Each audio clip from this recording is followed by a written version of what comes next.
Ça veut dire quoi le tourisme positif? Ce terme tourisme positif pour éviter justement de s'enfermer dans un tourisme de niche et pour toucher de manière plus large tous les produits et services touristiques. Bonjour et bienvenue sur Expérientiel, le podcast du tourisme positif. Éveiller les consciences, stimuler l'envie d'agir pour un tourisme positif.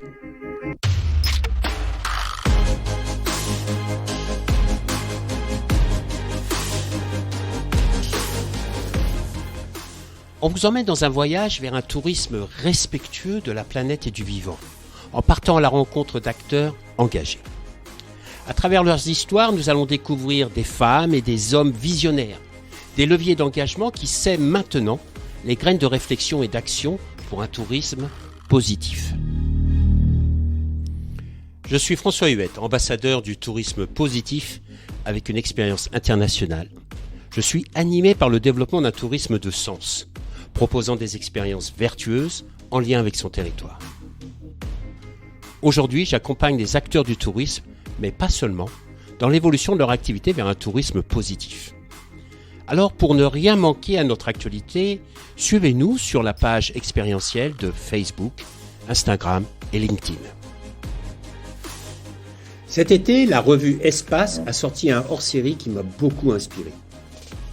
1000 raisons de croire à un tourisme responsable, positif et joyeux. Il a été écrit par Jean-Pierre Nadir et Thierry Bourpère. Je vous invite d'ailleurs à le lire car il est extrêmement complet comme document. Quand on parle de passer du tourisme pollueur à un tourisme vertueux, ou de passer à la rationalité joyeuse au lieu de la sobriété heureuse, ou tout simplement de devenir un créateur de sens par essence, ça ne peut que stimuler ma curiosité et chercher à savoir qui est exactement Jean-Pierre Nadir. Alors sans plus attendre, je vous invite à faire une pause dans un lieu confortable et calme, au contact de la nature, pour prendre le temps de découvrir Jean-Pierre, un homme avec une énergie et un enthousiasme incroyables, qui va nous parler du tourisme responsable, positif et joyeux. Bonne écoute! C'est parti, bonjour Jean-Pierre, merci d'avoir accepté l'invitation. Tu es à Paris, je suis dans le Var. Comment vas-tu? Écoute, François, merci. Donc, je te retourne le remerciement. Merci de m'avoir invité. Donc, écoute, je suis à Paris, effectivement, donc, puisque je préside aux destinées de Fairmove et que l'entreprise donc est à Paris. Ceci dit, donc, je vais un peu partout en France et dans le monde. Dans le monde, un peu moins ces derniers temps. Donc, mais on sent que ça y est, à nouveau, les pays se réouvrent. Il y a un peu moins de tension, un peu moins de pression, et du reste, même sur les ventes, là, donc il y a un petit frétillement là depuis une dizaine de jours. Donc, écoute, les choses, en tous les cas, donc se présentent plutôt bien. Donc, je vais bien. Ok, super. Donc, tu peux nous présenter qui est Jean-Pierre Nadir et Fairmove, c'est quoi?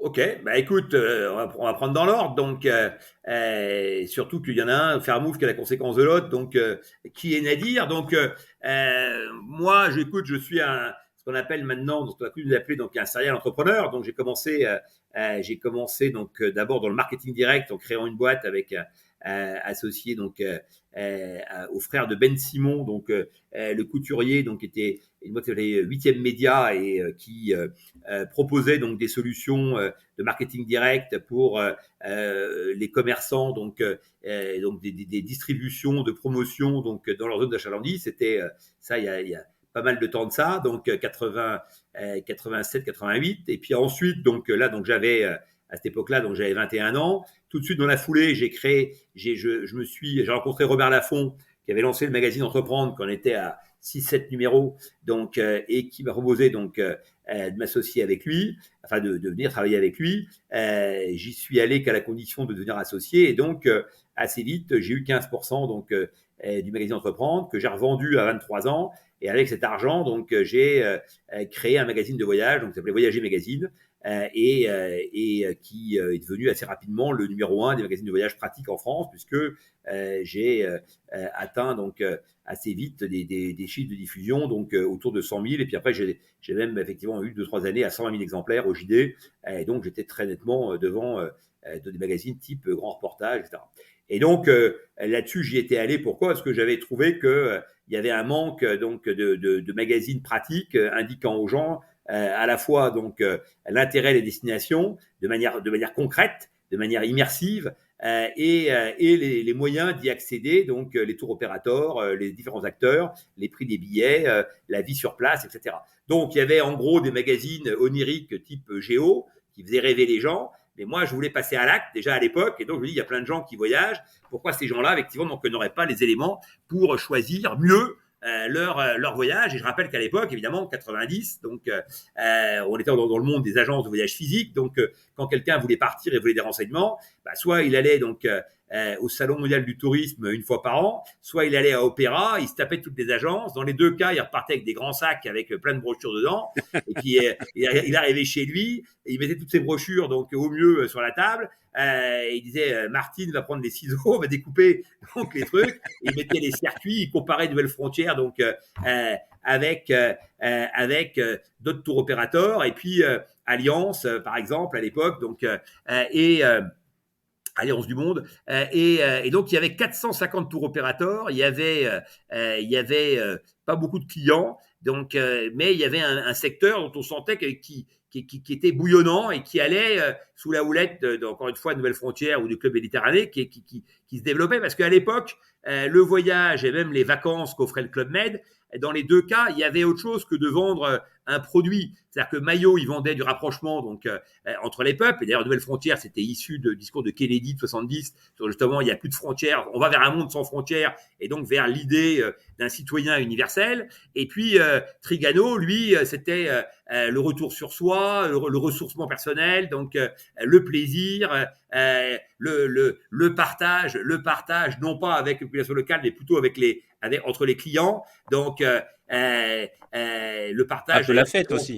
Toutes les dimensions, oui, pour ça que je dis pour prendre toutes les dimensions possibles. Tout était ouvert, donc c'était sans tabou et c'était tout à disposition, voilà. Et y compris le sport, etc. Et donc il y avait dans les deux cas, ils étaient au cœur de modèles de réinvention, quoi. Et donc et avec des discours qui étaient des discours sociologiques, donc géopolitiques, voilà. Aujourd'hui, tout ça a disparu. Le marketing du tourisme donc est devenu un marketing du prix, où au mieux on sait faire une affichette barrée sur une vitrine, une newsletter, des ventes flash, des ventes promo, des ventes discountées, enfin voilà, donc des ventes low cost, tout le marketing du tourisme a complètement oublié le produit pour se réinventer sur le seul autel du prix. La conséquence de ça, c'est quoi ? C'est d'abord qu'effectivement, donc, on connaît plus les prix. Comme les prix varient tout le temps et que le yield management maintenant est au cœur de tous les systèmes, bien malin qui peut dire ce que vaut un produit.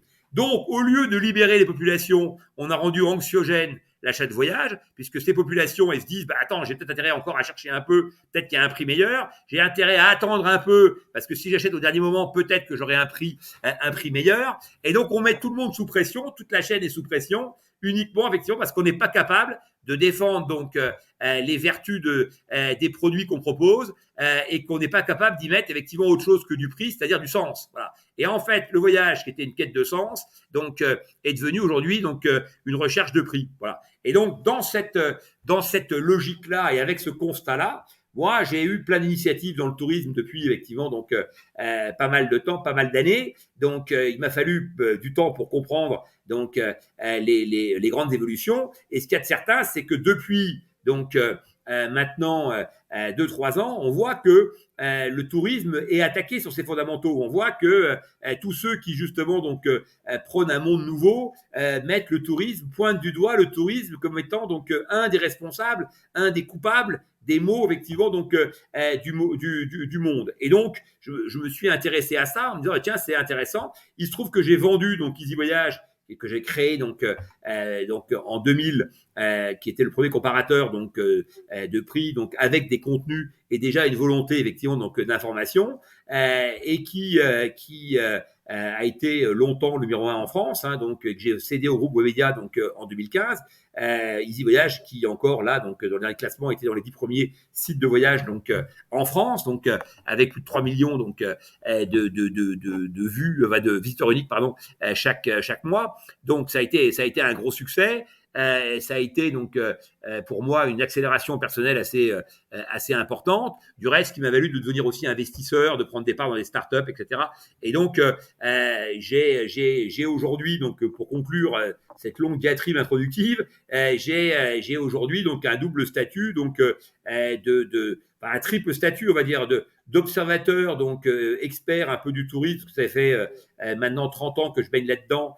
Investisseur parce que j'ai gagné de l'argent donc en vendant des boîtes donc et entrepreneur parce que j'ai toujours été entrepreneur et que là j'aurais pu comme dirait Maillot donc tailler mes rosiers donc et attendre que ça se passe et puis écrire effectivement donc mes mémoires que personne n'aurait lu mais enfin au moins j'aurais eu le plaisir d'y croire et donc j'ai plutôt effectivement raisonné différemment en disant comment je peux mettre à profit finalement mes triples compétences au service effectivement d'une cause qui est on doit tous collectivement réinventer les choses, se réinventer soi-même d'abord et réinventer les choses ensuite. Et je me suis dit finalement que j'ai cherché un peu quel pouvait être le point d'appui intéressant donc à cette action et finalement j'en suis arrivé au constat que le tourisme pouvait être le point d'appui donc le plus intéressant parce que finalement il est au cœur de tous les sujets. Ça va être l'objet de notre petit débat. Donc, il touche à tous les sujets de réinvention du monde. Le bâti, hein, donc puisqu'on sait que l'empreinte carbone donc est près à 39%, 40% donc liée effectivement donc au bâtiment. Donc c'est la première cause d'empreinte carbone. Donc il touche évidemment aux énergies, il touche au transport, il touche donc il touche à la biodiversité, il touche donc au traitement des eaux, donc à l'utilisation des détergents, il touche au plastique et surtout il touche aux consciences parce qu'en fait le tourisme, ce qui est formidable, c'est que c'est un laboratoire donc permanent. C'est-à-dire qu'un hôtel, c'est une mini-société dans lequel effectivement donc les gens sont beaucoup plus ouverts que d'ordinaire. En voyage, je est un hôte, comme aurait dit Rimbaud. Donc, c'est-à-dire que les gens sont prêts à des expériences, sont prêts à des nouvelles pratiques. Donc, qui n'est pas le cas dans leur quotidien, parce que leur quotidien, on reproduit un peu les mêmes schémas. Donc là, il y a une rupture. Donc, et on est prêt donc à en accepter un certain nombre de choses. On est même au-delà d'être prêt, on est ouvert donc à la découverte d'expériences nouvelles. D'ailleurs, ce mot d'expérience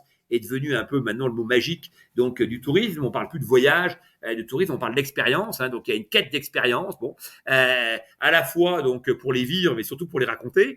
Et donc au nom de cette expérience, on est prêt effectivement donc à changer pas mal de choses, pas mal d'habitudes. Et donc c'est pour ça que je pense que le tourisme a à la fois donc des vertus donc de locomotive en matière effectivement de réinvention, donc sur ses fondamentaux, mais aussi à des vertus éducatives sur les clients et évidemment sur les populations locales, puisque on doit être un donneur d'ordre exemplaire et surtout donc on doit animer donc à la fois ses salariés, mais au-delà de ça, on doit irradier l'ensemble effectivement donc de l'écosystème local. Et donc au long de tout ça, je me suis dit finalement c'est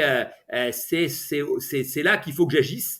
Et d'autant plus que c'est là que je suis le meilleur, puisque c'est là que j'ai le plus de connaissances, le plus d'expertise, le plus de moyens à ma disposition pour me faire entendre. J'ai bien compris qu'effectivement, ce serait un processus long. Et donc, j'ai associé cette réflexion, mes investissements et ma capacité d'entrepreneur pour créer Fairmove, qui était la deuxième question que tu m'as posée. Créer Fairmove, qui est donc pour moi donc la porte d'entrée sur un tourisme donc responsable, donc à impact positif, donc positif et joyeux. Donc, qui est ma définition donc du modèle que je veux développer, puisque je pense que évidemment il ne faut pas être punitif et qu'il faut rester dans une dynamique de plaisir, donc et qu'on n'est pas obligé d'opposer responsabilité et plaisir, d'en faire effectivement donc un oxymore. Les deux notions peuvent tout à fait donc cohabiter, se marier, voire même effectivement donc s'additionner de manière détonnante. Tu parles dans Fairmove justement la démocratisation des nouvelles valeurs du tourisme. Oui. Tu veux dire quoi exactement ? Ce que je veux dire, c'est que il y a des nouvelles valeurs donc qu'on vient d'évoquer, mais qu'on peut effectivement donc nommer, qui sont donc l'écologie, donc l'éthique et l'immersion. L'éthique, alors on peut les prendre donc dans l'ordre inverse de citation. Donc l'immersion, c'est la volonté effectivement de rapprochement avec les populations locales. Ça n'a pas toujours été donc les modèles de développement touristique. Beaucoup d'hôtels donc ont plutôt prôné l'inverse en bunkérisant les clients, donc plutôt qu'en ouvrant sur l'extérieur. Donc ça c'est un premier modèle de réinvention. Deuxième modèle donc c'est l'éthique. À une époque donc on s'intéressait peu aux populations locales et une partie du tourisme mondial s'est construit donc en préemptant toute la valeur et en finalement contribuant à paupériser les lieux sur lesquels effectivement donc ils voulaient se développer. Donc parce que finalement donc c'est ce que Houellebecq a très bien décrit dans Plateforme. Donc il y avait un déséquilibre nord-sud et on a exploité effectivement donc ce déséquilibre pour avoir des prix toujours plus bas. Il faut bien savoir qu'à un moment donné, quand les prix sont plus bas, c'est qu'il y a des gens qui en payent les conséquences. Et en général, malheureusement, donc c'est les populations locales à plus d'un titre. Donc aujourd'hui, il y a une prise en considération de ces populations et de la dynamique de développement donc à destination. Et troisième, évidemment, notion qui est la plus importante des trois, donc qui est l'écologie. Pourquoi la plus importante? Parce que notre bien commun, c'est la planète et qu'évidemment, donc le fonds de commerce du tourisme mondial, c'est la planète, et que s'il y a bien une population qui doit considérer que le sort de la planète est la première des considérations à avoir dès qu'on réfléchit donc à toutes sortes de projets, c'est bien évidemment les acteurs du tourisme. C'est-à-dire que dans le tourisme, on peut être que non raciste et écologique. Donc, je vois pas comment on peut faire ce métier en n'ayant pas ces deux caractéristiques. C'est qu'on s'est gouré de secteur si on n'a pas ces deux valeurs. Et donc, une fois que j'ai dit tout ça, on peut se dire, mais Nadir, il est bien gentil, etc.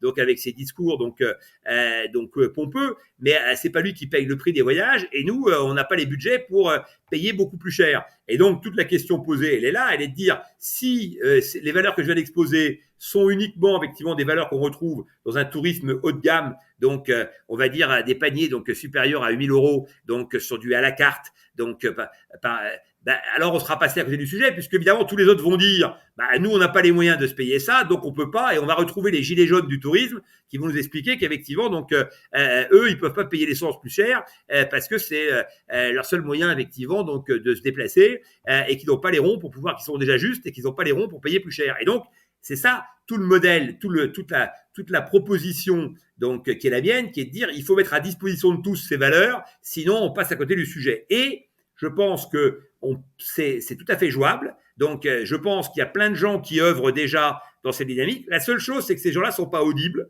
parce qu'en fait aujourd'hui tout le modèle du tourisme donc a été bâti, comme on le disait tout à l'heure, sur le prix. Ce prix, effectivement, donc il est au cœur de tout le marketing, donc de tous les leviers de communication, et même la télé, quand le gars fait un joli spot, à la fin, il te balance un prix pour te dire 399, donc la semaine en demi-pension. Donc plus personne ne sait communiquer sans effectivement donc mettre le prix au cœur. Or, ce qui est important, c'est pas d'acheter un prix, on n'achète pas un prix. On achète un bon produit au bon prix. Et donc, ce qui est important, c'est de remettre au cœur des choses donc le produit et de réexpliquer c'est quoi un bon produit. Et donc, un bon plan, c'est pas un prix, c'est un bon produit vendu à un bon prix. Et donc, tout ça, ça participe du fait de réexpliquer les choses. Or, plus personne n'explique rien. Tout le monde s'en fout. Tout le monde te dit, mon marketing, moi, c'est le marketing du prix. Et donc, du coup, ça aboutit à quoi? Ça aboutit à plein de conséquences désastreuses. Ça aboutit au gigantisme. On le voit avec les paquebots de croisière, qui sont toujours plus gros pour toujours baisser les prix. Voilà. Donc, il y a une espèce, effectivement, donc, de volonté permanente de compenser par la quantité ce qu'on n'a pas, effectivement, donc, à l'unité. Ça vaut pour les low cost. On va toujours voler plus. Donc, pour pouvoir, effectivement, donc, avoir plus de clients. Donc, avec des prix d'attaque qui sont complètement délirants sur parfois des destinations qui n'existent pas, dont personne ne veut. C'est-à-dire que le Limoges et Édimbourg, est-ce que les gens d'Édimbourg rêvaient d'aller à Limoges? Est-ce que le Limougeot pensait depuis sa plus tendre enfance qu'il irait un jour à Édimbourg? Il savait même pas où c'était, donc il risquait pas de vouloir y aller. Il se trouve qu'à la fin, comme on lui a mis des affiches dans toute la ville, 39 €, il dit Martine, si tu veux, on pourrait aller en week-end à Édimbourg. Comme en plus ses potes y sont allés, il passe pour un con s'il n'y va pas. Donc, il va aller finir par aller à Édimbourg. Et donc, la réalité de tout ça, c'est que, en fait, ce prix n'existe pas. Donc, quand tu payes pas le bon prix, c'est quelqu'un qui paye à la place. Et là, en l'occurrence, c'est lui, parce qu'avec ses impôts, donc, qui paye à la région, en fait, est subventionne la compagnie aérienne. Et donc,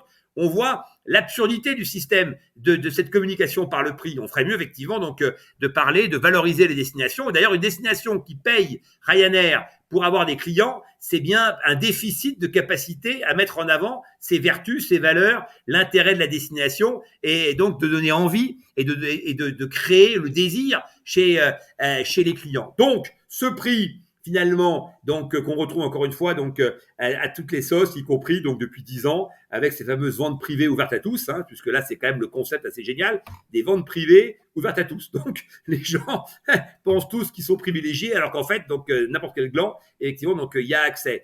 Et donc là-dessus, quand je dis gland, c'est-à-dire qu'en fait on est dans une logique où on te met des moins 70, des moins 60, et donc il faut bien être imbécile pour croire que le moins 70, il est réel. Ce moins 70, il ne correspond à rien du tout. Je veux dire, donc, moins 70 de quoi? Quel est le bon prix aujourd'hui pour un séjour d'une semaine, donc à l'île Maurice, dans un 4 étoiles? Et les gens sont incapables de te dire le prix. Donc à la fin, on leur met un prix qui est le prix le plus haut en haute saison, on leur fout une bouteille de champagne donc à 200 balles, on barre le prix et on met moins 60 parce qu'en plus on lui a foutu une excursion minable où il ira même pas. Et donc la réalité c'est que en fait on construit des modèles autour effectivement donc de l'idée d'être toujours moins cher, alors qu'en fait aujourd'hui le monde a complètement changé et que c'est plus du tout les considérations qui sont celles des millennials et qui sont celles des nouveaux types de consommateurs. On le voit avec ce qu'on appelle les DNVB, les Digital Native Vertical Brain, donc qui sont des nouveaux modèles de distribution. On peut mettre là-dedans donc la ruche qui dit oui, on peut mettre là-dedans Fago, donc le slip français. Là, il y a un tas de boîtes, les matelas Gaspard, il y a un tas de boîtes qui se réinventent sur effectivement donc ces vertus DNVB, dont l'élément essentiel du concept de ces DNVB est d'être transparent et avec le consommateur et d'avoir un discours d'adulte. Là encore, le voyage a fait fausse route pendant très longtemps. On faisait des photos de plage qui étaient petites en les rendant très grandes, du sable noir on le mettait blanc et une eau effectivement donc qui était très bleue, on la rendait turquoise quoi. Et donc on avait toujours du beau temps partout, on avait les mêmes ciels partout, les mêmes plages partout, ça a été la négation de ce qu'est le tourisme, c'est-à-dire effectivement le tourisme c'est la recherche de l'authentique, c'est la recherche du vrai. Voilà, le tourisme en fait il y a une quête. Il y a une quête du vrai dans le tourisme, il y a une quête de l'authentique. Et donc tout ça, on a bypassé uniquement pour te vendre donc des vacances au soleil à petit prix. Et donc, il faut aujourd'hui, donc c'est un vrai gros travail, et d'où mon terme de démocratisation, il faut expliquer tout ça. Il faut remettre effectivement donc des mots MOTS donc sur toutes ces vertus, sur les coûts que ça peut aussi avoir, donc et traiter de manière adulte avec les clients en expliquant que le gars à 390, ben, c'est sûr qu'effectivement donc il a moins de salariés, ils sont moins bien payés, il s'occupe pas du plastique, il a aucune politique effectivement donc locale et il va acheter tous les produits les plus dégueulasses parce que il va d'importation qui vont en plus donc avoir une empreinte carbone désastreuse parce que c'est moins cher donc de réintroduire des produits bio dans la région en finançant des producteurs locaux et en recréant des chaînes de circuits courts, donc en investissant aux côtés des producteurs quand il n'y a pas effectivement donc les produits. Et donc je me dis, les consommateurs sont capables d'écouter ça, sont capables de comprendre ce type de discours à condition qu'on leur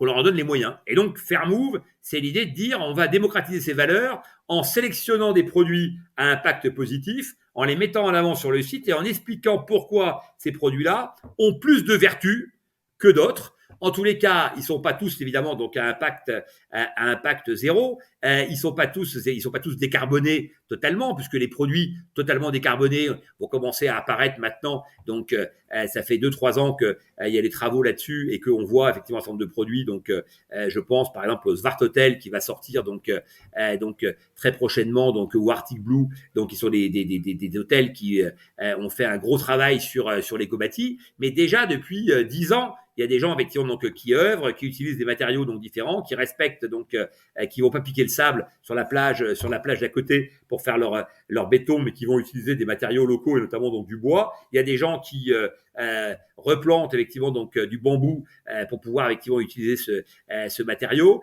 Il y a des gens donc encore une fois qui donnent de l'argent aux paysans locaux pour développer de la reforesterie, etc. Et après pour acheter leur production et donc créer une dynamique collective. Donc, il y a des gens qui ont une politique zéro plastique depuis belle lurette, donc en essayant effectivement de trouver d'autres types de matériaux donc biosourcés.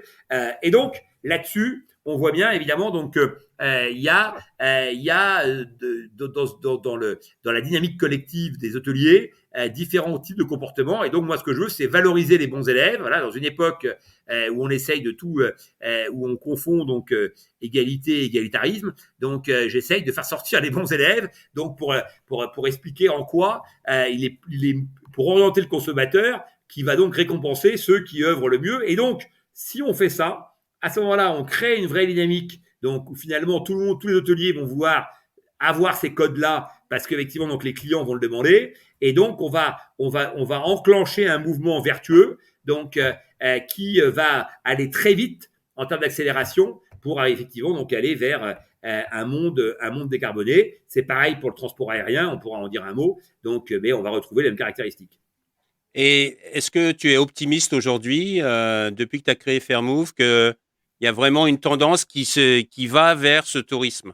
Alors écoute, nous, sur 650 000 hôtels, on en a sélectionné 5 000, moins de 1% de la production mondiale. Donc déjà, ça veut dire que bon, il y a un frétillement, il y a un début de réalité, mais on n'est pas encore effectivement donc sur un développement mainstream de cette logique-là. Ce que je retiens, puisque Fairmove a été ouvert donc mi-juin, hein, donc on peut dire qu'on est vraiment donc au début là de la réalité du site. Donc ce que je retiens, c'est qu'il y a effectivement donc un intérêt donc réel de la part des consommateurs, que les études montrent que 70% des consommateurs donc disent avoir une inclinaison donc à un intérêt donc tourisme durable et responsable, et donc il faut transformer cet intérêt en réalité de consommation. Et si on leur donne pas les moyens de cette réalité de consommation, bah, ils peuvent pas inventer les produits par eux-mêmes. Donc, je pense que oui, à ta question, est-ce qu'il y a un début de réalité? Oui. Est-ce que je la sens? Oui.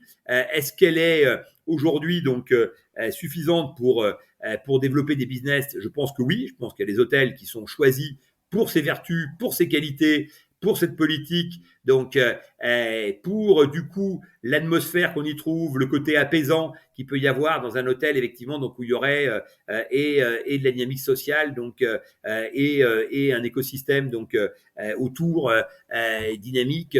En fait, les choses vertueuses, elles transmettent de l'énergie positive, quoi. Et finalement, aujourd'hui, l'époque, elle est aussi celle-là. C'est que tu surfes, tu peux surfer sur le prix, mais ce que les gens veulent, c'est surfer sur l'énergie positive. Et donc, ce surf sur l'énergie positive, c'est ce qu'on retrouve par exemple au Mama Shelter. Le Mama Shelter, les gens qui y vont, ils n'ont pas tapé hôtel 3 étoiles, pas cher, cœur de Paris, quoi. Ceux qui tapent ça, bah, c'est Booking le gagnant, et le gars est passé en plus par Google. Et donc, il y a une double captation de valeur en amont. Et ça, c'est un mot de l'époque. C'est que aujourd'hui, dans un monde banalisé, dans un monde aseptisé, où finalement, seule la géolocalisation et le prix sont les deux indicateurs du choix. Bah, dans ces cas-là, qui gagne le combat? Google, puisque le type, il tape effectivement ce que je viens de dire, hôtel centre-ville, pas cher, donc 3 étoiles, et donc il y a une liste d'hôtels qui sortent, et effectivement, ils sont pas chers, et en plus, ils ont filé donc 70% de leur marge donc à Google, qui lui-même va te les filer, qui va te rediriger vers Booking, et qui va t'en piquer encore un bout. Et donc, on a aujourd'hui dans la chaîne du tourisme aussi ce problème-là, qui est que le digital a pris une part extrêmement importante, donc puisqu'on va dire que le digital donc aujourd'hui donc pèse 60 à 70% donc des ventes, et que le digital en question est tenu par 2-3 acteurs qui préemptent toute la valeur à l'entrée, ont un intérêt à banaliser les produits, puisque finalement donc après c'est eux qui décident vers quoi effectivement donc ils redirigent, donc et qui tiennent sous leur coupe les acteurs en question, puisque on l'a bien vu avec Accor, il y a 4 ans en arrière, donc Bazin a voulu effectivement donc concurrencer Booking en lançant sa propre plateforme. Voilà, ça a duré, il a mis 300 millions d'euros, enfin 280 précisément, ça a duré 6 mois, ça a fait pchit, et il est reparti effectivement donc avec Booking comme si de rien n'était, donc bras dessus bras dessous, parce qu'il n'avait pas le choix. Voilà, et qu'aujourd'hui Booking donc investit 4 milliards donc chaque année donc sur Google, donc que c'est le premier client de Google. Qu'est-ce que je dis 4 milliards 8 milliards, pardon. 8 milliards chaque année, donc 4 c'était quelques années, donc 8 milliards chaque année, et que donc c'est le premier client de Google, et que les deux, à eux deux, effectivement, donc ils ont complètement changé là aussi les grands équilibres. Et donc, pourquoi je parle de ça? Parce qu'on pourrait se dire, mais c'est une digression, ça n'a rien à voir avec le sujet. Et si, ça a tout à voir avec le sujet. Parce que le problème, c'est que quand on cherche à créer de la valeur, bah, il faut investir des valeurs. Et donc, si une partie de cette valeur, elle est piquée par Google et par Booking, c'est de l'argent que tu n'as plus pour investir dans ton produit. Et donc, si tu l'investis dans ton produit, par contre, tu peux créer un produit différenciant qui fait que les gens ils vont chez toi et pas en tapant au centre-ville. Voilà. Et aujourd'hui, les gens, Trigano a montré avec le Mama Shelter à Porte de Bagnolet, un coin paumé où personne ne voulait aller, qu'on pouvait effectivement donc faire un grand succès à partir effectivement donc d'un produit réinventé autour de ce que j'ai expliqué, c'est-à-dire effectivement donc les énergies. Et donc lui, son concept était l'énergie de la ville, l'énergie des populations locales, donc l'immersion, ce que j'ai expliqué tout à l'heure, c'est-à-dire que comment au bar, tu rencontres des gens, il se passe des trucs, etc. Et donc, t'es pas tout seul comme un gland dans ta chambre Ibis, donc à te morfondre, à zapper sur ta petite télé, donc microscopique qui bientôt est plus petite que ton écran de téléphone. Donc, et tu rencontres des gens, tu discutes, voilà, tu t'ouvres l'esprit. Et donc, finalement, cette ouverture, le voyage, c'est une ouverture sur le monde, une ouverture vers l'autre, et donc c'est un état d'esprit. Et donc ceux qui comprennent ça et qui surfent sur l'état d'esprit en question, eh bien, ils arrivent à faire des produits qui sont désirés. Et quand tu fais un produit désiré, eh bien, et en plus vertueux, donc, eh bien, t'as créé les conditions du succès. Ça ne veut pas dire que tu vas réussir, parce que s'il y avait une martingale, ce serait trop simple. Mais en tous les cas, ça veut dire que tu as créé les conditions donc pour essayer d'éviter l'échec, quoi. Et en tous les cas, parce que l'échec, c'est quoi? L'échec, c'est d'être sous la coupe de Booking et de Google et de passer ton temps à pédaler pour finalement nourrir ces deux monstres. Voilà. Si ton seul métier, c'est effectivement donc de passer ton temps à acheter le trafic à ces deux-là, tu sais qu'effectivement donc tu meurs à petit feu. Voilà. Aujourd'hui, Mama Shelter, c'est 5% seulement donc des bookings qui sont effectivement en provenance des deux acteurs subventionnés. Voilà, 95% c'est du direct. Voilà. Et donc ça me semble être un exemple très important, très intéressant et très signifiant pour effectivement donc tous ceux qui réfléchissent à comment effectivement ils pourraient se réinventer et réinventer les choses. Il est sorti dans Espace Tourisme et Loisirs un hors-série que tu as écrit, oui. Qui s'appelle 1000 raisons de croire à un tourisme responsable, positif et joyeux. Oui. Pourquoi l'avoir écrit? Alors j'ai coécrit avec Thierry Beaurepaire, donc Ouais. sous la houlette donc de l'excellent donc Jean-Baptiste Tréboul. Donc c'est un projet que j'avais depuis longtemps. Alors, je savais pas sous quel format donc le faire. Moi j'avais écrit un bouquin donc aux éditions Cherche Midi, donc ça s'appelle L'Esprit du voyage, donc il y a une dizaine d'années. Donc je m'étais déjà livré à un travail comme ça donc d'écriture et donc je voyais bien que tous ces concepts que je brasse là, il fallait quand même les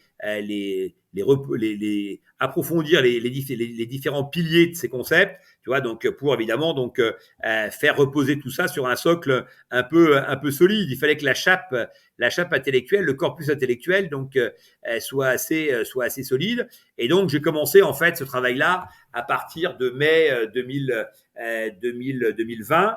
Dans le cadre de la réflexion sur Fairmove, sur Fairmove qui à l'époque ça n'allait pas comme ça puisque j'avais pas de nom, mais donc j'ai commencé ce travail-là et j'ai approfondi donc progressivement toutes ces notions et ensuite je me suis effectivement donc je me suis aperçu de plusieurs choses. D'abord que il y a un manque de porte-voix, donc je pense sur toute la défense des valeurs qu'on vient d'évoquer, la défense effectivement des modèles de réinvention, la défense de ceux qui œuvrent bien, c'est-à-dire qu'on va te parler du bateau effectivement d'STX et du carnage donc ça pourrait avoir donc à 6000 passagers, on va te parler des Messés, on va te parler effectivement donc de ces paquebots qui rentrent dans Venise, on va te parler de ce nouvel hôtel à Zanzibar donc qui va être sur une île en face qui effectivement est un projet assez désastreux. Donc et on te parlera pas évidemment donc des gens qui ont redéveloppé donc des modèles d'éco-bâtis, donc des gens qui font de l'architecture météorologique, des gens qui travaillent sur les matériaux, donc des gens qui ont proscrit le plastique, des gens qui aident les réserves qui sont autour de leur hôtel, etc., etc. Et donc je me suis dit voilà, il faut approfondir tous ces sujets. Donc leur donner corps, donc mettre de la matière, mettre des chiffres, mettre des mots là encore, donc pour à la fois donc les nourrir ma réflexion sur ce que devrait être mon site, c'est-à-dire cette porte d'entrée sur le tourisme responsable, et puis également pour contribuer donc à dire aux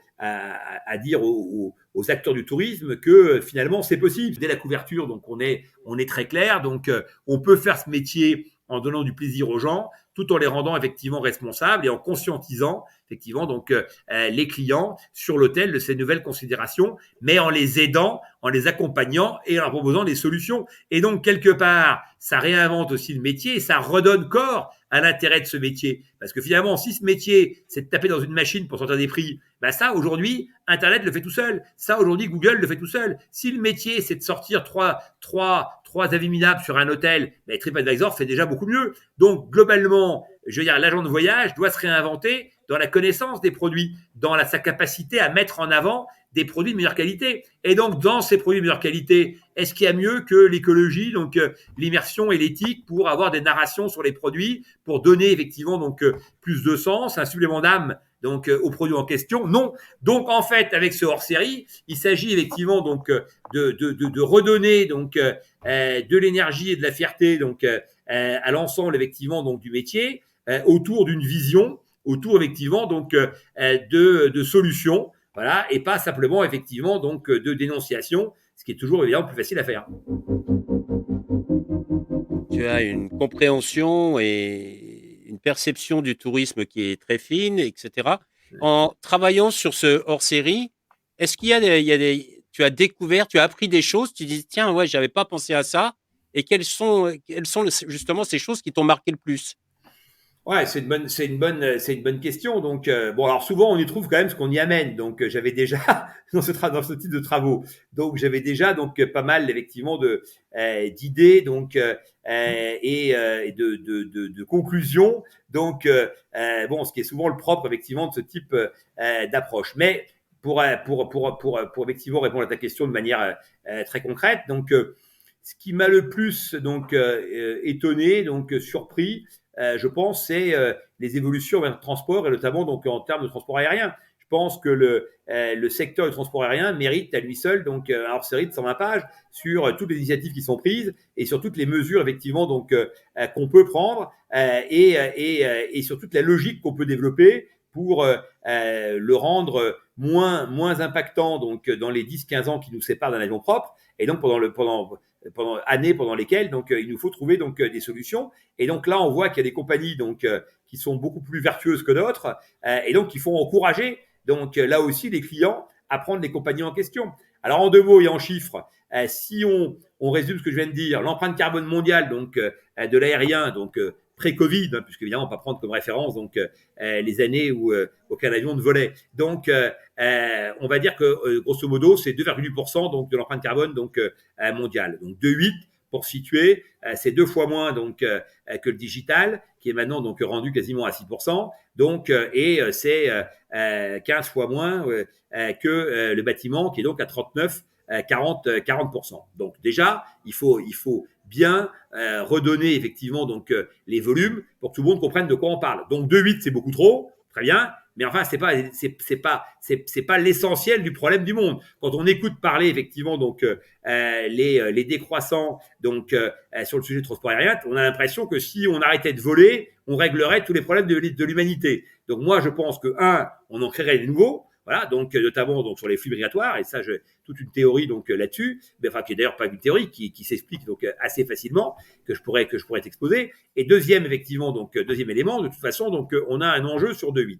Dans ces 2,8, donc toute la dynamique donc future, elle est créée par les primo-voyageants, c'est-à-dire les gens qui viennent effectivement donc d'Inde, de Chine, donc et qui chaque année accèdent à un bon niveau de consommation. Parce que si on nous met toujours en avant que ce qui s'est le plus développé dans le monde ces dernières années, c'est les pauvres, c'est pas tout à fait vrai, parce que c'est la population qui s'est le plus développée, c'est les classes intermédiaires. Et donc chaque année, en Chine, en Inde, il y a des gens qui accèdent à un bon niveau donc de consommation.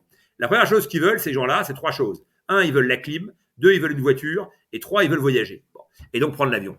Et donc, on sait qu'on est confronté à un problème où on ne peut pas leur expliquer du haut de notre surconsommation de ces 20 ou 30 dernières années, donc et de nos voyages donc permanent ou répété, on peut pas leur expliquer qu'eux n'auront pas le droit de voyager. Et donc de toute façon, c'est un discours qui est totalement inaudible. Donc ce discours-là, il est à la limite de décroissant, il est audible dans le monde effectivement, dans le monde occidental et encore par une toute petite partie de la population. Enfin, à la limite, il est audible par certains, les fameux bobos, mais il n'est pas du tout audible par le gars qui a fait 10 ans d'études, qui enfin est ingénieur, qui commence à avoir un bon salaire et qui veut acheter une bagnole pour amener sa mère faire les courses à Carrefour, et qui veut pouvoir se payer un billet d'avion parce qu'il rêve de Paris avec sa femme depuis 10 ans. Et donc ce gars-là, de toute façon, il voudra voyager. Bon, donc ça c'est un fait. Voilà. Alors certains disent comme Christin, pas du tout. Pourquoi projeter chez eux ce qu'on voit chez nous? Pas du tout. Mon étude, c'est eux qui le disent, c'est pas nous qui l'inventons. Donc, et évidemment que la montée en puissance du digital et des vidéos qui fait que maintenant on a démocratisé l'accès à l'information partout dans le monde, fait qu'en plus tu as envie évidemment d'aller voir ce que tu as vu à la télé, tu veux le toucher de près, quoi. Donc et le mode du selfie où il faut se mettre en scène et dire j'ai été à tel endroit, regardez comment on était beau. Donc de toute façon fait que ces gens-là veulent effectivement aussi leur part du gâteau. Et d'ailleurs c'est un bon terme, le gâteau, parce qu'effectivement il y a un monde fini avec des ressources qui sont limitées et qu'il faut maintenant apprendre à partager. Donc ça c'est clair, mais ça ne veut pas dire qu'il faut renoncer. Ça veut dire qu'il faut apprendre à partager. Et dernière chose, évidemment, il faut absorber. Et donc là, il y a ce débat entre la compensation et l'absorption. Et l'absorption, c'est quoi? La compensation, donc tu achètes des certificats, et donc on dit que c'est un droit à polluer, donc c'est vrai que c'est pas terrible. Par contre, l'absorption, tu plantes des arbres, et donc là tu contribues bien effectivement à réoxygéner la planète, au moins à la hauteur de ton empreinte carbone. Il faut savoir que un Paris-New York, pour rester sur l'exemple sur lequel on était, c'est 1,5 tonne à 2 tonnes. Que pour compenser 100 kilos, il faut un arbre. Donc globalement, ça fait entre 15 et 20 arbres. Et on trouve des programmes où on peut acheter des arbres à 2-3 euros. Ce qui veut dire qu'on va avoir entre 40 et 60 euros de budget additionnel pour effectivement absorber son empreinte carbone sur un voyage long courrier. Si on va en Grèce, on va plutôt être autour de 5, 6, 7 arbres. Donc, nous, sur Fairmove, on met en avant ces considérations, le vol direct évidemment, et on met en avant l'absorption. D'ailleurs, dans le tunnel de Reza, on a la proposition en nombre d'arbres par rapport effectivement à ton voyage, et en un clic, tu as ajouté à ton panier les arbres en question. On explique bien d'ailleurs à quoi ils vont servir, c'est-à-dire que là, c'est un programme qui est au Togo, un programme d'agriforesterie, parce que un élément qu'on n'a pas évoqué depuis le début de l'entretien, c'est tout l'impact sur l'agriculture. L'agriculture aujourd'hui se réinvente autour effectivement de considérations qui sont d'avoir des produits de meilleure qualité. Là, c'est tout le débat sur le bio, mais qui sont aussi d'avoir des meilleurs rendements à l'hectare et de faire travailler plus de gens, puisqu'on a un vrai problème de l'emploi. Comment on va utiliser tous les gens, toute cette démographie galopante, comment on utilise tout le monde, alors même que la machine fait le travail de plus en plus d'un nombre de bras de plus en plus toujours de plus en plus conséquent. Et donc là où à la limite avant on pouvait se trouver une orientation en tant que pays en fournissant de la main d'œuvre à pas cher, c'est de moins en moins vrai puisque les machines le font pour encore moins cher. Et donc la réalité effectivement de ça, c'est que il va falloir occuper les gens et les occuper de manière intelligente. Et donc je pense que d'un côté le tourisme c'est structurant effectivement pour beaucoup de pays en termes d'emploi, et surtout ça permet l'élévation individuelle parce qu'on apprend des choses, on partage avec d'autres et on fait des formations. Et puis de l'autre côté l'agriculture qui se réinvente sur les considérations que j'ai évoquées. Un exemple, en Bretagne, 1 hectare, c'est 5 000 euros de chiffre d'affaires par an. Voilà. Le gars qui fait de la culture industrielle en Bretagne, il fait 5 000 euros de chiffre d'affaires par an. En perma-agriculture, on peut monter à 80 000. La différence, c'est que la perma, il faut des mecs avec la binette. Il te faut 3-4 types, effectivement, qui bossent. L'autre, avec un John Deere, il t'enquille, effectivement, un nombre d'hectares. OK, sauf que la différence, c'est qu'à la fin, il y en a un qui peut faire 80 000, l'autre 5 000. Et donc, le 80 000 en question, il a en plus vocation à nourrir de manière qualitative l'humanité, alors que l'autre, effectivement, on voit bien que c'est de plus en plus de pesticides, il appauvrit la terre, chaque année, ses rendements sont de moins en moins bons, etc. Et donc, le tourisme est aussi au cœur de ça. Parce que moi, si j'ai un hôtel dans un endroit où il y a plus d'abord quand je reviens à mon concept de rationalité, Donc, j'explique effectivement donc sur les buffets, eh ben, il faut qu'il y ait des produits locaux, donc à 80%, qu'il faut qu'on supprime des produits qui servent à rien, comme le jus d'orange en brique, etc.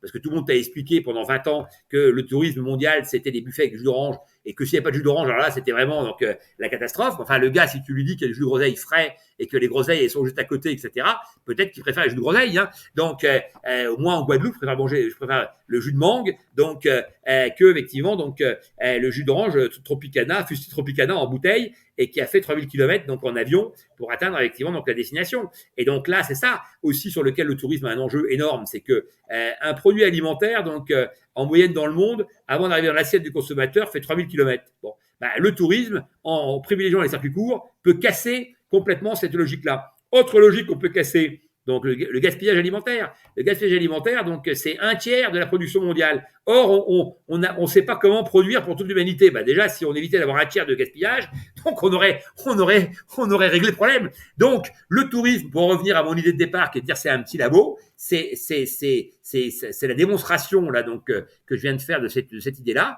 que j'ai conceptualisée autour effectivement donc d'une idée assez forte qui est la rationalité. Donc, la rationalité joyeuse. Donc, par opposition, on l'a compris, à la sobriété heureuse. Pourquoi? Parce que leur modèle, c'est décroissant. Or, moi, je ne crois pas à cette décroissance parce qu'encore une fois, le tourisme mondial, on ne l'a pas encore dit, c'est 20% d'emploi mondial, 10% d'emploi direct, 10% d'emploi direct. Et surtout, pour moi, c'est l'avenir de l'humanité et c'est ce qui permet effectivement donc d'imaginer un monde apaisé parce qu'on va œuvrer et pour l'écologie et pour effectivement donc le rapprochement des populations, et qu'un pays qui vit du tourisme peut pas être un pays en guerre. Un pays qui vit du tourisme peut pas être un pays donc où il y a des soubresauts. On l'a vu la Thaïlande. La Thaïlande, ça a été dramatique. Donc les mouvements politiques, et donc à un moment donné, on est obligé effectivement donc d'offrir une population apaisée si on veut effectivement donc attirer les touristes. Et encore une fois, c'est 20% de l'emploi à destination. Et donc si on veut pas des flux migratoires, c'est pas la peine de voter pour Marine Le Pen.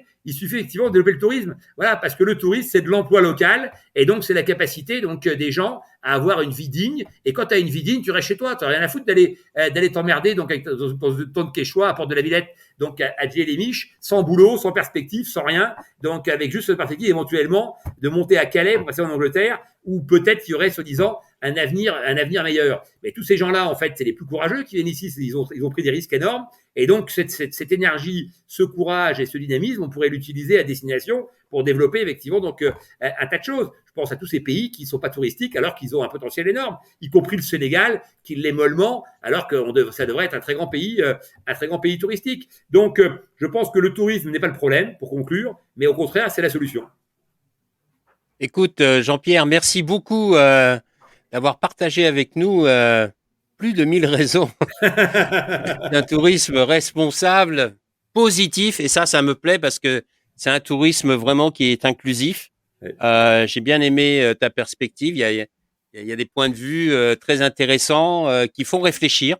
Je conseille vraiment de lire ce hors-série parce que vraiment, il sème des graines de réflexion. Hein. Et toi qui parles d'un tourisme de réflexion, là, on est servi.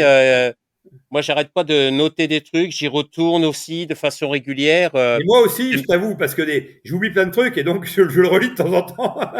Ouais. Puis il y a des grands titres qui sont intéressants. Des contrats gagnant-gagnant. Je veux dire, ça, c'est. Je vais donner un exemple, tu vois, parce que pour conclure, parce que c'est toujours important, évidemment, j'en ai donné plein d'exemples, mais j'en ai un très concret sur comment on peut avoir et développer une vision vertueuse du monde. Voilà, moi j'ai investi dans une boîte qui s'appelle Carwatt, donc CAR, donc WA2T, qui a été créée par Gérard Felzer.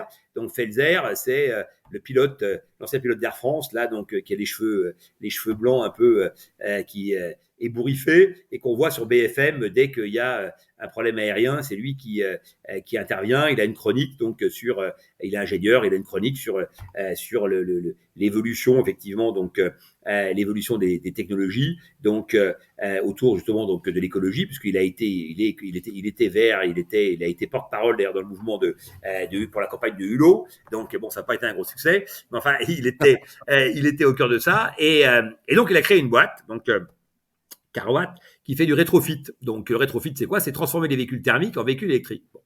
Et ça, pourquoi, effectivement, donc c'est vertueux. On a commencé, par exemple, par faire tous les véhicules bagages d'Air France sur le tarmac de Roissy donc, et d'Orly. Donc ça, c'est des véhicules qui polluaient et qui, du coup, donc polluent plus. C'est même mieux que ça, parce que Air France pourrait faire une chose simple, c'est qu'il pourrait donc vendre ses véhicules donc en Afrique, ce qu'ils font traditionnellement, et puis racheter de l'électrique. Ils auraient le même résultat, eux. Par contre, au niveau du parc mondial, on aurait toujours ces 12 véhicules donc qui polluent donc ailleurs, mais au niveau mondial, ce serait à somme nulle. Donc, ce qui est intéressant, c'est de retirer du parc mondial des véhicules en les transformant en véhicules électriques. Dans cette même idée, on fait des 4x4, donc on développe donc une logique donc sur les gros 4x4 donc Safari en Tanzanie. On en a fait 4 déjà, donc c'est 4x4 qui polluent donc énormément, donc on les transforme en véhicules électriques. Et ça coûte grosso modo donc 35 000 euros. Il faut savoir qu'un 4x4 comme ça, il consomme 18 000 euros donc de fuel par année. Donc ça fait 36 000 euros sur 2 ans. Donc en 2 ans, on amortit donc le passage donc du thermique donc en électrique. Première vertu, c'est-à-dire qu'à partir de là, le Lodge, il économise chaque année, donc peut-être pas 18 parce qu'évidemment il y a un peu de courant, etc. Mais il économise donc 15 000 euros donc chaque année. Donc premier gros gain. Deuxième gros gain, évidemment, la planète, donc qui elle donc est plus polluée par ces véhicules. Troisième gain, donc le confort du pilote et des passagers, puisque le véhicule ne vrille plus, hein, et donc on a un confort donc de transport qui est bien meilleur. Quatrième gain, donc on revoit des animaux qu'on ne voyait plus, puisqu'il y avait du bruit, donc et que là il n'y a plus de bruit. Donc les véhicules s'approchent donc en douceur et respectent déjà donc beaucoup plus l'écosystème. Et ça qui aime bien, le pilote a pu à refueler. Des fois, il fallait qu'il fasse 150 km le soir pour aller refueler et 150 dans l'autre sens, ce qui fait 300 bornes. Il arrive le matin donc décalqué et donc il récupérait donc les clients qui disaient alors vous avez bien dormi, et il disait ah non j'ai un peu mal à la nuque là, mon oreiller était pas terrible alors que l'autre il a roulé toute la nuit. Et donc la réalité effectivement donc là c'est que on a que des gagnants. Voilà, donc quand on dit gagnant-gagnant, c'est un peu ça fait un peu junior entreprise donc ou mémoire d'étudiant donc en école de commerce donc prépubère. Mais la réalité c'est que c'est plutôt pour montrer que en fait on est dans un monde en fait où on oppose tout. Il y a toujours des oppositions. Il n'y a jamais l'addition. En fait, il y a toujours que des oppositions. D'ailleurs, ça vaut pour la politique, ça vaut effectivement donc pour tous les raisonnements. En boucle à la télé, il n'y a que des chroniqueurs, les gens qui s'opposent. Voilà, moi, je vois jamais de types qui disent tiens, moi, je suis d'accord. Finalement, je réfléchis à ce que vous venez de dire. Donc, c'est assez intéressant. Ça me renvoie à autre chose. Et à dire c'est intéressant. Jamais. Les mecs, leur discours est déjà fait. Même la question, c'est-à-dire que bon, ils sont tous contre. Il n'y a jamais de pour. Voilà. Et donc moi, je suis pour un monde où il y aurait plein de pour. Donc, et que ces pour seraient argumenté et adossé donc encore une fois donc à des idées, à des solutions et à des vraies valeurs d'exemple. Mon histoire de Carwatt, là, on est une très bonne illustration. Écoute, je te remercie pour conclure cette interview sur une note aussi positive. Hein. Allons vers le pour et non vers le contre. Ok. Co-construisons ensemble, travaillons ensemble. Ouais. Hein, je crois que pour un monde meilleur, œuvrons, tu vois, pour un monde meilleur, et c'est vraiment œuvrons. Il y a ceux qui effectivement donc considèrent que c'est une posture politique et qu'à un moment ils auront énoncé donc ou irrité 3 idées donc de contre, ils ont fait avancer les choses. Non, tu fais avancer les choses chaque jour par des petits pas, par des petits gestes. Par exemple, on te demande, l'autre fois, je voyais une interview de Julien Doré, on lui demandait c'est quoi votre petit éco-geste pour la planète. Il dit rien à foutre de ces conneries, c'est pas à moi de me considérer de faire ça, c'est à l'État. D'ailleurs, on passe peu de temps effectivement donc à nous culpabiliser, etc., etc. Mais non, on passe pas notre temps à culpabiliser, on passe son temps à te responsabiliser, ce qui n'a rien à voir. Donc les gens, ils veulent d'un côté être traités comme des adultes, et quand on leur demande effectivement donc des efforts, parce qu'être adulte c'est chiant quoi. Être adulte c'est bien, moi je préfère être enfant. Hein. Être enfant dans une bonne famille de riches, c'est sympa. Donc je veux dire, t'es porté par le système, t'as rien à penser. Être adulte c'est chiant, tu te prends des coups, tu passes ton temps à devoir régler des situations, etc. D'accord, mais c'est ça être adulte. Et donc moi je préfère être effectivement à la manœuvre, être effectivement donc dans une dynamique personnelle en cohérence avec effectivement donc mes idées, et où l'addition de tous les gens qui en font de même, font déjà donc un petit mouvement dynamique. Et arrêtons de croire que c'est toujours l'État qui doit effectivement donc prendre toutes les décisions. On est aussi responsable de notre destin. Jean-Pierre, merci beaucoup. Bonne continuation. Salut François, à bientôt. Et à bientôt. Hein. On prolonge tous ces échanges. Et n'hésite pas à m'alimenter donc en bonnes idées. Tu en as aussi plein, donc je suis très preneur. Bien sûr. Et c'est marrant parce que je suis en train d'écrire un livre sur ma perception du tourisme. C'est-à-dire qu'avant de mettre tout ça en action, il faut aussi avoir des gens, à mon avis, qui ont pris la décision de s'engager. Et je remarque qu'il y a quand même pas mal de personnes qui sont sur la prise de conscience, mais pas la prise d'action encore. On parlait en préparant cette émission, tu parlais en disant qu'il y avait quand même pas mal de choses qui bougeaient. Moi, je parle avec beaucoup de gens et je sens vraiment que ça bouge, donc ça, c'est très encourageant. Mais on est très éparpillés. Et je crois que ça serait bien qu'on se réunisse les uns les autres, pour échanger sur nos expériences, ce qui a marché, ce qui n'a pas marché, ce qu'on peut faire ensemble et aller plus loin. Et ça, c'est super. Et puis 2 aussi, pour nous montrer qu'il y a un mouvement qui se met en place, où il y a des acteurs du tourisme qui se responsabilisent, comme tu l'as dit, et qui s'engagent vers un tourisme, allez, on va le dire, un tourisme positif, responsable et joyeux. N'oublions pas joyeux. Surtout joyeux, oui. Et positif. Salut Jean-Pierre, merci. Ciao.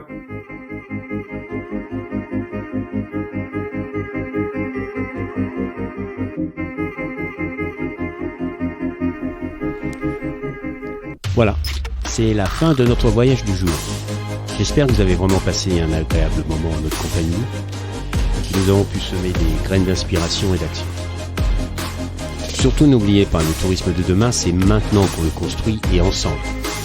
C'est un tourisme qui est guidé par le sens, l'expérience et en lien avec nos territoires pour assurer la pérennité de nos métiers et de nos activités. C'est essentiel. Si vous avez vraiment aimé ce podcast, favorisez sa diffusion en lui donnant 5 belles étoiles sur Apple ou la plateforme podcast préférée que vous utilisez. Et puis, surtout, et ça c'est le plus important, n'hésitez pas à partager dans votre réseau. Essaimer la connaissance, essaimer le partage d'expérience. C'est essentiel pour chacun d'entre nous d'avoir accès à cette information. Et puis, si vous voulez continuer l'aventure avec nous, le voyage avec nous, bien, je vous invite à vous abonner pour suivre tous les épisodes gratuitement et être informé dès qu'ils sont publiés. Voilà. Je vous remercie et à très bientôt. Au revoir.